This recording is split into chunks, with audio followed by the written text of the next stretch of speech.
The moment my shoes filled with water, I knew my world had changed forever. It started as a trickle, then a torrent, and suddenly I was chest deep in the living room, clinging to memories while the floodwaters claimed everything else. In that chaos, I discovered something unexpected, an inner resilience, a hidden ability to adapt and float above the turmoil.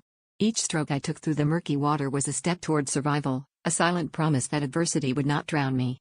With every breath, I learned to navigate my fears, transforming them into a current that propelled me forward. As I swam toward the roof, I realized that the flood had washed away what I thought was important, leaving only the essence of who I am. It taught me that sometimes, destiny requires us to dive deep, to embrace uncertainty and rise above it, stronger and more determined than ever. In the end, I found that the true journey was not just to safety, but to a future.